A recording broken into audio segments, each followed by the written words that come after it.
Bienvenidos nuevamente a Influyentes. Como en los últimos programas, estamos conversando con invitados, con escritores que están en la Feria del Libro, que estuvieron en la Feria del Libro de Panamá. Escritores que no solamente influyen con su obra, sino con su vida, con sus acciones, con sus labores. En esta ocasión tenemos un invitado de Guatemala, abogado, escritor, fiscal, Julio Prado. Vamos a conversar con él sobre esa dualidad, ¿no? del fiscal, de esta figura de autoridad y el escritor, el artista, cómo se compaginan. Él viene con su obra La noche viene sin ti. Así que vamos a conocerlo y vamos a conversar con él. Bienvenido, fiscal. Muchas gracias. Muchas gracias. Exfiscal. Ya. Sí, queda la costumbre, ¿no? Sí. La noche viene sin ti. Es lo que lo trae a Panamá. Correcto, es una novela que se publicó este año con el sello Alfaguara. Es el relato de mis años, justamente cuando era fiscal, pero de la unidad de delitos de trata de personas, que en Guatemala fue un delito sumamente concurrente en la década del 2000 al 2010, especialmente en temas de adopciones de niños. Guatemala se convirtió en el país que más exportaba, y así lo digo como un producto comercial, niños hacia Estados Unidos y Europa. Y eso hizo que el apetito por buscar estos niños implicara que las redes que se dedicaban a esto empezaran a tener formas poco ortodoxas de encontrar a los niños, incluso robándoselos. Entonces la historia lo que cuenta es la vida de esos fiscales, que yo fui uno de ellos, que nos tocó investigar estos casos tan graves. Es una forma de liberarse, de sacar algo, porque me imagino la complejidad no solamente en el tema legal, sino humana. Puede ser que sí. Yo, digamos, nunca he creído que la literatura pueda ser un espacio para sanar, sino creo que a veces puede profundizar la herida. Creo que mi versión más sobre la novela es crear un espacio de reflexión sobre estas épocas que ocurrieron hace muy poco en Guatemala, pero de las que no hemos hablado lo suficiente. Creo que esos niños que hoy son adultos están buscando las respuestas a quiénes son y por qué fueron abandonados por sus padres, y probablemente no vayan a tener las respuestas porque en buena parte de esos casos de adopción hay mentiras en sus expedientes. Entonces creo que más era pensar en qué vamos a hacer con esas respuestas que están buscando estos niños. ¿Por qué a través de la ficción? ¿Por qué no a través del relato? En la ficción, la crónica, una forma quizás más periodística. Al final usted es abogado y muchos abogados se acercan al periodismo. ¿Por qué a través de este tipo de literatura? Esa pregunta la he pensado mucho y creo que es porque tiene una respuesta muy sencilla. Soy un escritor de ficción y lo fui antes de entrar al Ministerio Público. Y creo, digamos, que la ficción es una forma en la que me siento muy cómodo de contar las historias. Si bien la mayor parte de los hechos que están narrados en la novela están basados en hechos reales que ocurrieron en mi vida, desde incluso el nacimiento de mi hijo que está narrado ahí, creo que los permisos de crear modificaciones en el tiempo, por ejemplo, o de ser un poco más sensible con la forma en la que voy a contar los casos, me los da la ficción más que el periodismo. Y creo que, digamos, esta cercanía con el poder modificar la historia sin ser riguroso, digamos, con los hechos, me da también la tranquilidad de que estoy de alguna forma resguardando las verdaderas historias de estos niños que al final de cuentas son historias de ellos más que mías. La literatura, el arte, ¿pueden ayudar a abrir debates sobre temas importantes para las sociedades? Sí, yo no tengo dudas. Creo que ese es el papel que yo busco en la literatura, en los libros que leo también. Libros que me reten, y creo que, digamos, hay escritores que se dedican específicamente a esos. Incluso en Francia no puedo dejar de pensar en los muchos debates que ha generado leer a Houellebecq, por ejemplo, que habla sobre, digamos, la presencia musulmana en Francia, o qué va a pasar ahora con una Francia, digamos, cambiando de generaciones en las que los más jóvenes suelen ser ahora descendientes de árabes. Creo que, digamos, aunque no concuerde necesariamente con los autores como las versiones de Houellebecq, sí creo que el debate es necesario, y que creo que la literatura es uno de los muchos espacios donde se puede crear ese debate. ¿Usted es un escritor que se hizo abogado y después fiscal, o es un abogado que le gusta escribir? Yo soy un escritor que se hizo abogado porque Creo que, digamos, entendí muy pronto que la literatura, si bien es un trabajo apasionante, creo que por sí misma, digamos, en mercados como el nuestro, sobre todo el guatemalteco, es difícil subsistir en una carrera de escritor. Entonces creo que entendí que la abogacía es una profesión que también está cerca de la palabra y que me podía dar muchas vivencias, historias como estas que cuento y que podía ayudarme a ser mejor escritor. Usted lo dice, usted ha tocado casos en su vida profesional muy fuertes, presidentes, trata, lavado de dinero, demás. El dedicarse a la ficción en un mundo como el de hoy, ¿no le restaba o le traía problemas con su credibilidad ante sus colegas, ante las otras partes? ¿Cómo la sociedad de hoy acepta todavía que los profesionales se dediquen al arte? Sí, yo creo que más que restarme me ha sumado. Me ha dado mucha alegría encontrar que colegas abogados, sobre todo penalistas en Guatemala, están leyendo la novela o la han leído y me la han comentado y se han sentido que de alguna forma el mundo en el que vivimos ellos y yo está representado en la historia. Entonces, más que ser una especie de reto hacia mi carrera de abogado, creo que la ha enriquecido y no son mundos chocantes, sino creo que tiene que ver con la forma respetuosa de escribir las historias y principalmente creo que el reto de esta novela era escribirla sin juzgar a los personajes, sino describirlos como narrador. Y creo que ese balance me permite esa tranquilidad de estar bien y en paz con mis colegas.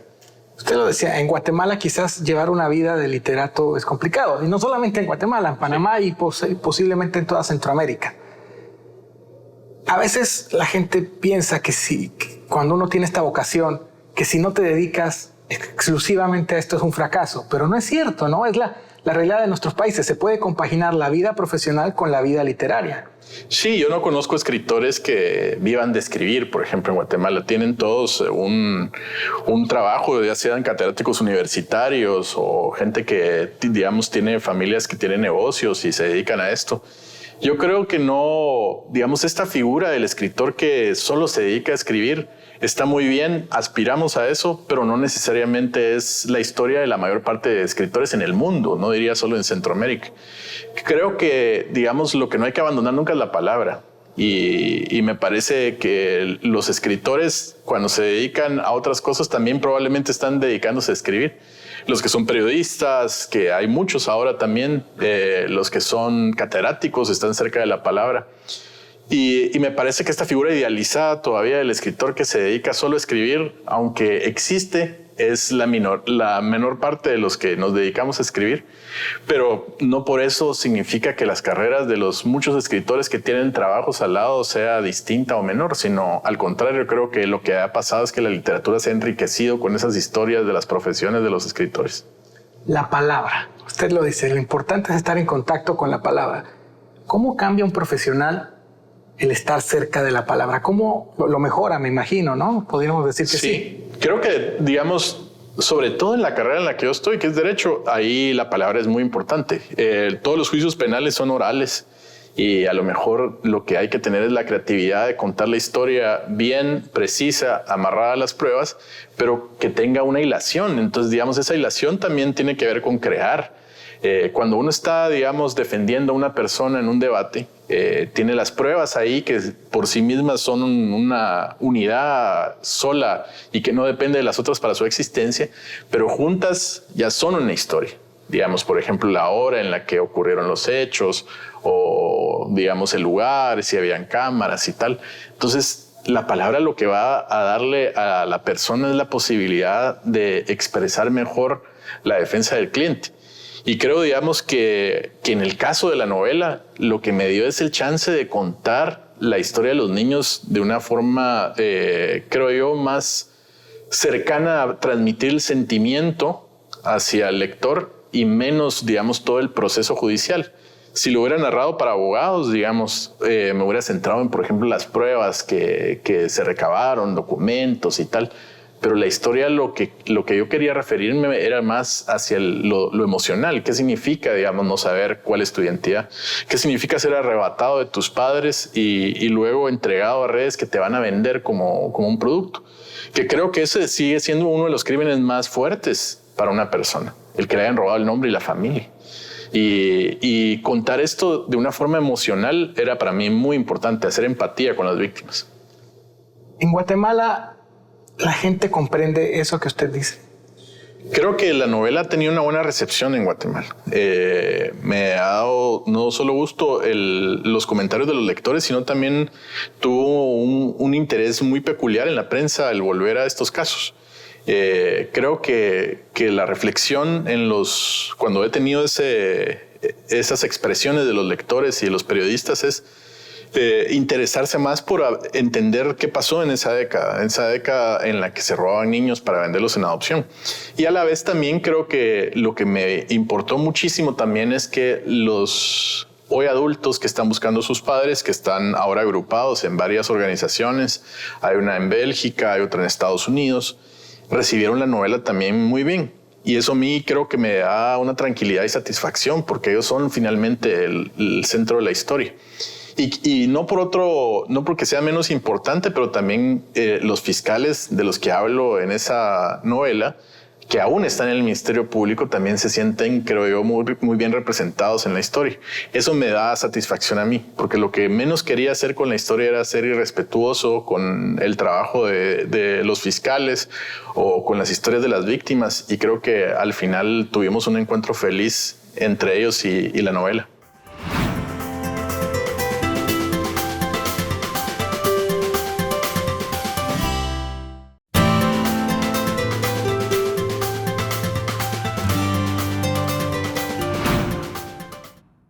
Aquí hay, más allá del tema legal, hay un tema de derechos humanos.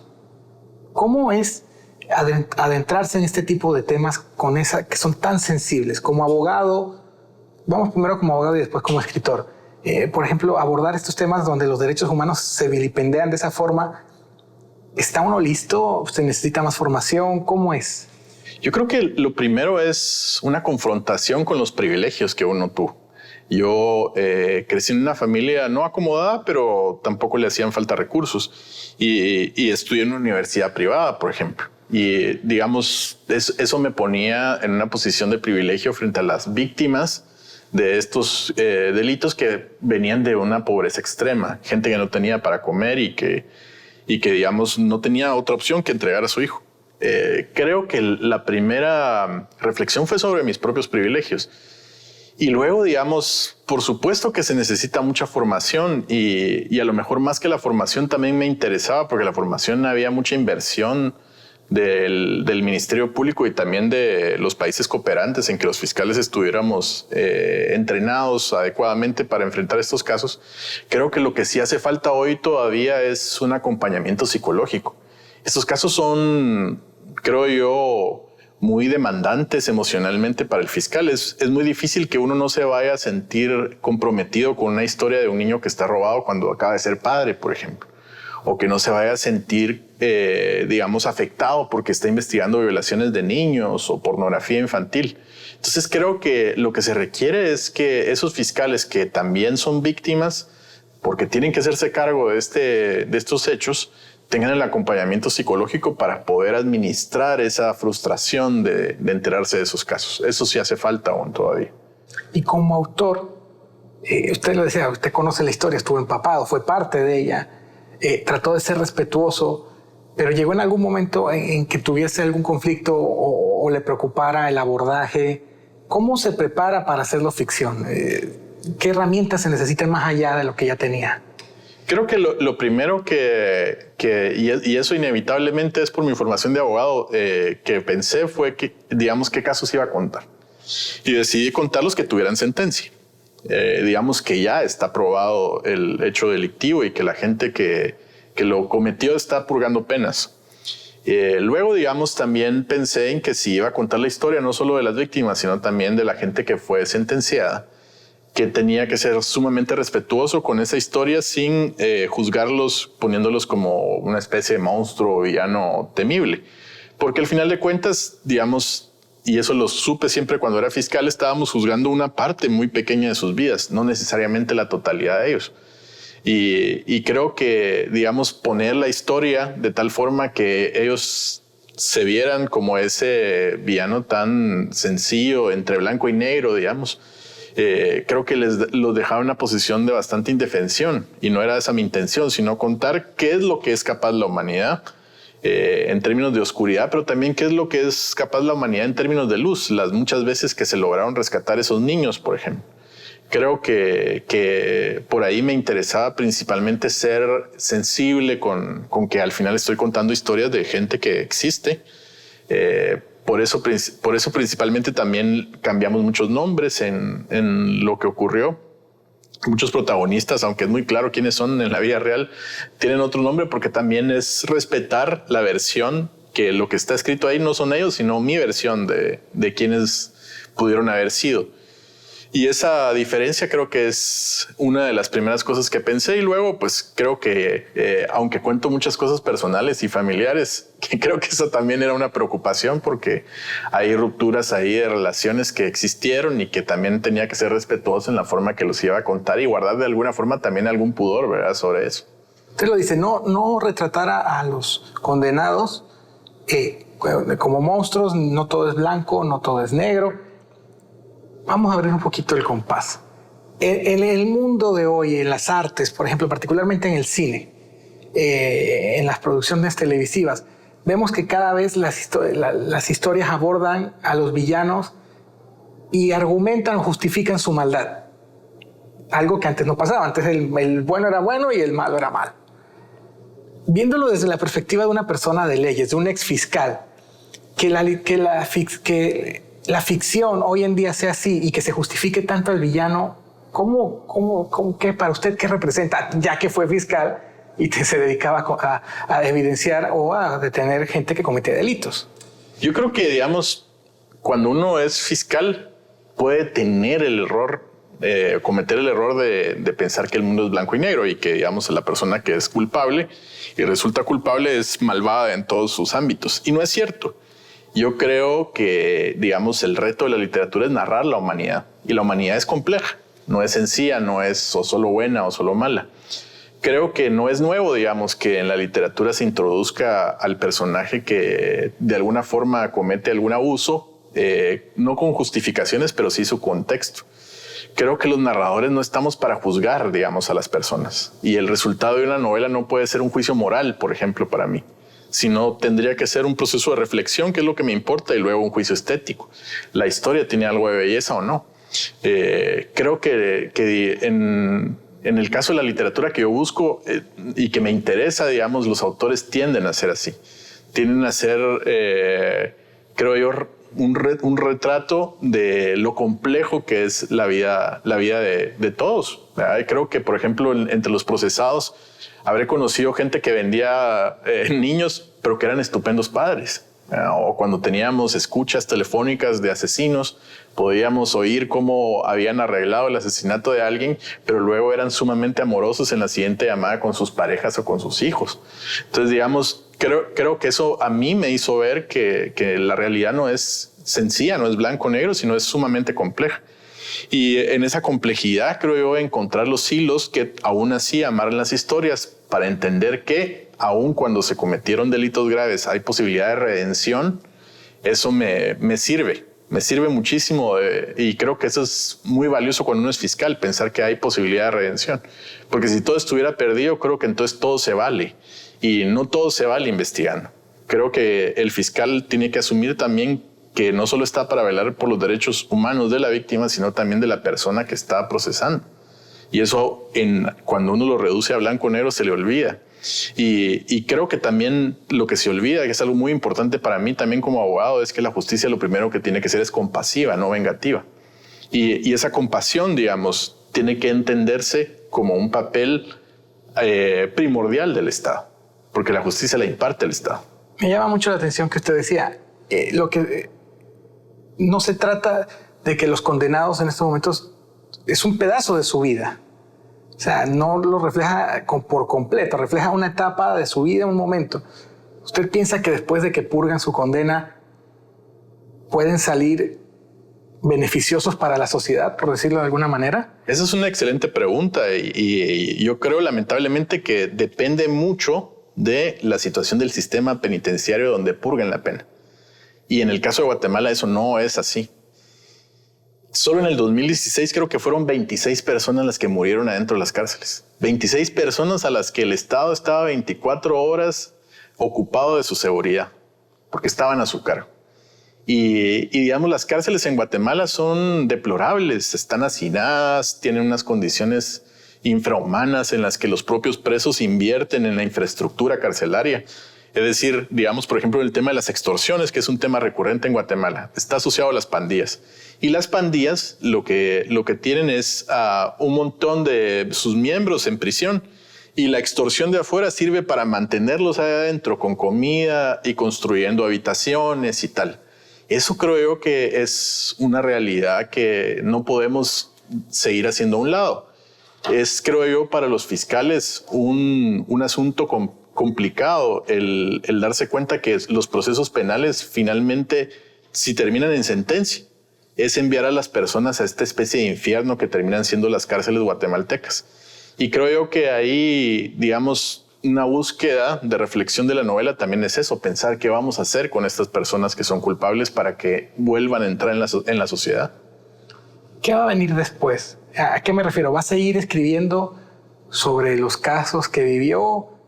Ya usted ha escrito poesía, cuento, ahora novela. ¿Qué quisiera? ¿Quisiera seguir abordando su vida de fiscal a través de su literatura o hay otros planes? Yo creo que la vida de fiscal, por supuesto que siempre va a ser una beta, y la de abogado también. Y me interesa seguir escribiendo sobre eso, pero no en la siguiente novela. En la siguiente novela me interesa hacer otra reflexión, no necesariamente legal. Creo yo que Guatemala tiene infinitas historias. Es un país en el que se están produciendo muchas cosas siempre, sociales sobre todo, y que tiene una serie enorme de problemas que todavía queda para los escritores para abordar. Creo que me interesa mucho pensar, por ejemplo, en dónde está la raíz de estos conflictos, que tiene que ver en un país que vivió 36 años guerra y que esas heridas aún no se han sanado. ¿Y por qué no se han sanado? Porque nunca las hemos hablado, creo yo. Y la literatura puede ser ese espacio donde podamos hablarlas con tranquilidad, porque parece inocuo, ¿verdad? Es una historia lejana a mí y a la vez también familiar, porque toca temas que son parecidos a mi vida. Entonces me interesa mucho hacer esas reflexiones. La siguiente novela probablemente no sea de nada de estos asuntos, pero sí es cierto que me sigue interesando escribir, sobre todo de los muchos otros casos que estuvieron bajo mi cargo y principalmente los de corrupción. ¿Cómo ve el caso ya que no es fiscal? ¿Cómo lo ve usted? Le decía, hay algunos que ya se han resuelto, han llegado a una condena, otros que están en proceso de... ¿Cómo se ve desde afuera eso? Yo creo que lo que se ve es la enorme presión que tiene uno como fiscal y que ya estando fuera, al no sentirla, es capaz de ver, digamos, más aristas del caso, de ver también los muchos intereses que están siempre rondando, no necesariamente legales, a los procesos. Creo que la perspectiva desde fuera del Ministerio Público es mucho más amplia que la que uno tiene ahí. Uno en el Ministerio Público dentro tiene una misión y es, digamos, resolver este caso, ya sea porque hay responsabilidad de las personas o porque no. En cambio, afuera, digamos, uno está recibiendo información y es capaz de ver contextos más amplios. Para mí, creo que si bien el Ministerio Público fue una escuela tremenda de vida y sobre todo de derecho, haberla dejado hace 6 años ha sido, creo que, una de las mejores decisiones. Primero porque me abrió finalmente la posibilidad de poder seguir escribiendo con tranquilidad. Y luego porque también esa posibilidad de ver la vida mucho más compleja y teniendo distintos papeles. A veces me toca acusar junto al Ministerio Público porque mis clientes son víctimas, o a veces me toca defender a la gente porque mis clientes son los acusados. Creo que ese me dio una sensación de estar más cerca de lo que soy yo. Una persona que es capaz de ver muchas cosas en muchos sitios y tener una riqueza de historias que puedan agregarle a mi literatura mucho más. Esta es una historia guatemalteca. Sin embargo, creo que cualquiera fuera de Guatemala la puede entender. Por ejemplo, estando aquí en Panamá, ¿qué le han dicho o qué ha percibido o cómo se ha sentido? Estoy recientemente llegando a Panamá, así que todavía estoy en la espera de esos comentarios, pero cuando estuve en la gira en Honduras y en El Salvador, que son las experiencias más cercanas que tengo a la mano, creo que lo que se logró con la historia es hacerle sentir al lector que el sistema judicial que narro ahí más que ser guatemalteco, es latinoamericano. Hay una novela que siempre recomiendo de Jorge Volpi que se llama Una novela criminal, que también es de Alfaguara y que me tocó la suerte de poder presentar cuando llegó Jorge a Guatemala. Y ahí va a haber uno que hay una cercanía muy íntima entre los procesos penales de América Latina, con las múltiples deficiencias, con las múltiples carencias que hay en los juzgados. Entonces creo que esa sensación de que nuestros problemas más graves están en manos de gente que no tiene todos los recursos, ni todo el conocimiento, ni todas las posibilidades para resolverlos, es una sensación laberíntica que está presente no solo en Guatemala, sino en todos los países. O sea, creo, digamos, que el proceso penal tiene que tener esas reflexiones, y no solo en Guatemala, sino en América Latina. Le iba a pedir una reflexión final, pero creo que ha llegado. No sé si quiera añadir algo más. Pues yo estoy muy contento de estar en Panamá. Es una ciudad a la que quiero mucho. Yo viví acá intermitentemente entre el 86 y el 91. Y una etapa de transición para Panamá. Justo, y fueron momentos también muy intensos en la vida panameña. Yo recuerdo, aunque era muy niño, tenía 10 años, las múltiples conversaciones de los adultos acerca de eso. Quizá algún día eso esté en mi literatura también, porque creo que si yo lo percibí con tanta profundidad de niño, me imagino que un poco investigando ya con los adultos que les tocó vivir esa etapa debe ser muy interesante, y también explica mucho de América Latina y de Centroamérica. Bueno, ojalá Panamá esté algún día entre sus páginas. Que ya está en un par de artículos. Es muy querida Panamá, verdaderamente. Le agradezco mucho que haya estado con nosotros. A usted, muchas gracias. Gracias por su tiempo. Y gracias a usted que nos sintonizó en una ocasión más acá en Influyentes. Yo soy José María Torrijos Legaspi y a nombre de todo el equipo de producción de SER TV, le doy las gracias y será hasta una próxima ocasión.